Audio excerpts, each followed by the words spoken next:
साथियों नमस्कार। अभी हाल ही में प्रयागराज में महाकुंभ का विशाल पर्व पूर्ण हुआ है। देश विदेश से आए करोड़ों श्रद्धालुओं ने प्रयागराज में संगम पर स्नान करके इस पुण्य पर्व के प्रति अपनी श्रद्धा का परिचय दिया।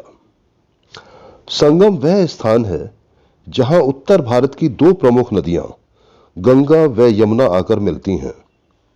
कहते हैं कि इस स्थान पर सरस्वती नदी भी अदृश्य रूप में आकर इन नदियों से मिलती है। इसी कारण इस स्थान को त्रिवेणी भी कहा जाता है। प्रत्यक्ष रूप में हमको यहां गंगा और यमुना ही मिलती हुई दिखाई देती हैं।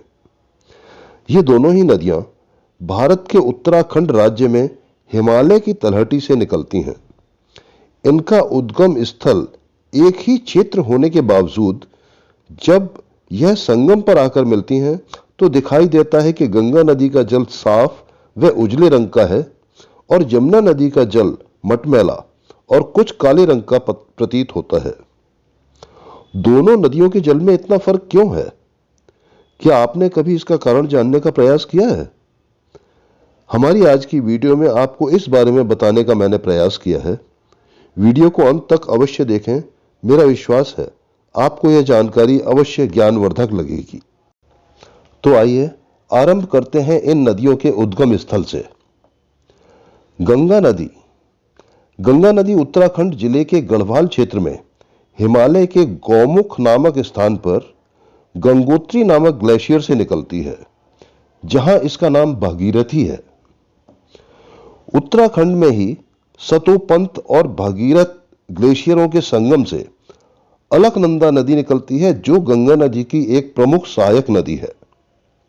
विष्णु प्रयाग में अलकनंदा नदी में धौली गंगा नदी आकर मिलती है तथा आगे चलकर नंद प्रयाग में नंदाकिनी नदी भी इसमें मिल जाती है। कर्ण प्रयाग में इस नदी में पिंडर नदी विलय होती है तथा ऋषिकेश से 139 किलोमीटर पहले रुद्र प्रयाग में मंदाकिनी नदी इसमें मिल जाती है। अंततः देव प्रयाग में अलकनंदा नदी भागीरथी नदी में मिल जाती है। यहां से इनकी सम्मिलित जलधारा गंगा नदी के नाम से आगे प्रवाहित होती है। जहां जहां अलकनंदा नदी में ये अन्य नदियां मिलती हैं तथा जहां अलकनंदा नदी भागीरथी में मिलती है, इन सब जगहों को प्रयाग कहते हैं और यह 5 हैं, जैसे विष्णु प्रयाग, नंद प्रयाग, कर्ण प्रयाग, रुद्र प्रयाग और अंत में देव प्रयाग, जहां से आगे चलने पर इस नदी का नाम गंगा नदी हो जाता है। अब बात करते हैं जमुना नदी की। यह जमुना नदी उत्तराखंड के उत्तरकाशी जिले में यमुनोत्री ग्लेशियर से निकलती है। इसका उद्गम स्थल कालिंद पर्वत है, जिसके नाम पर इसको कालिंदी भी कहा जाता है। यमुना नदी आगे कई मील तक विशाल हिमगारों और बर्फ से ढकी हुई कंदराओं से बहते हुए पहाड़ी ढलानों पर बहुत तेजी से उतरती है। हिमालय पर्वत को छोड़ के यमुना नदी दून की घाटियों में प्रवेश करती है। यहां देहरादून जिले के कालसी के नीचे चलकर टोंस नदी इसमें मिल जाती है। इसके बाद यह नदी विकासनगर, हरबर्टपुर और पोटा साहब के पास मैदानी इलाकों में आती है। तब यह कुछ ऐसी दिखती है। गंगा नदी के उद्गम स्थल पर कई तरह के खनिज और जड़ी बूटियां पाई जाती हैं। इनके अनेकों तत्व गंगा नदी के पानी में पाए जाते हैं और इसी के कारण गंगा नदी में प्राकृतिक रूप से स्वयं शुद्धिकरण की प्रक्रिया होती रहती है। गंगा नदी की रेत में तांबे, क्रोमियम और रेडियोधर्मी थोरियम की ट्रेस मात्रा ज्यादा होती है। ये तत्व गंगा के पानी में उत्पन्न होने वाले कीटाणुओं को नष्ट करते रहते हैं। गंगा नदी में कलीफा नामक उपयोगी जीवाणु पाया जाता है, जो हानिकारक कीटाणुओं को नष्ट कर जल को शुद्ध करता है। इसके साथ ही गंगा नदी के पानी में बैक्टीरियोफॉज नाम का एक वायरस भी पाया जाता है, जो दूषित बैक्टीरिया को खत्म करता रहता है।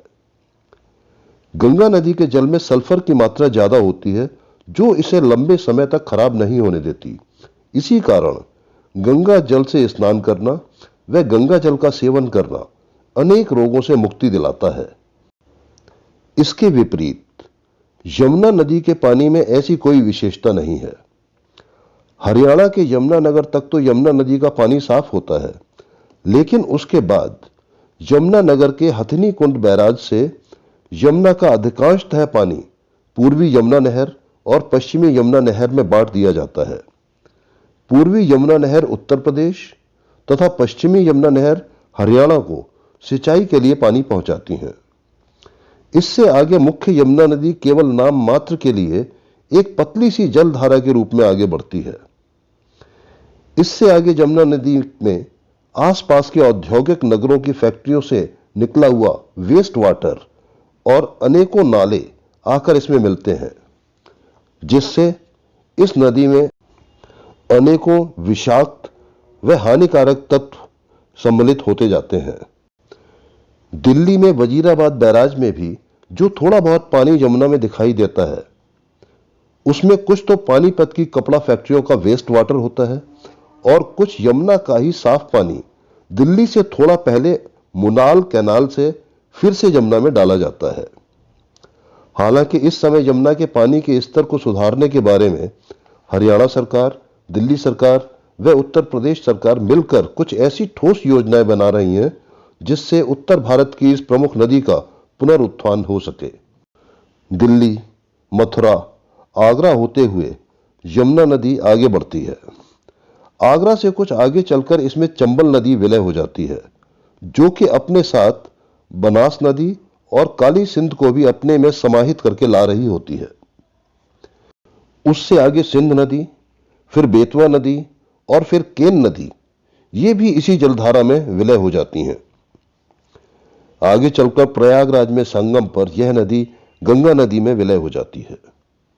गंगा नदी अपने जल की शुद्धता के कारण साफ व उजली दिखाई देती है, किंतु यमुना नदी अपने जल की अशुद्धता के कारण काली व मटमैली दिखाई देती है। पौराणिक कथाओं के अनुसार श्री कृष्ण ने मथुरा के नजदीक ही वृंदावन में यमुना नदी में रहने वाले अत्यंत विषैले कालिया नाग के साथ युद्ध करके तथा उसको परास्त करके यमुना को विष मुक्त किया था। यमुना विष मुक्त तो हो गई, किंतु कालिया नाग के विष के कारण यमुना का जल अभी भी काला है। तो साथियों, उम्मीद है वीडियो आपको पसंद आई होगी। इस वीडियो को अपने साथियों को शेयर करें और पसंद आई हो तो चैनल को सब्सक्राइब करें। धन्यवाद।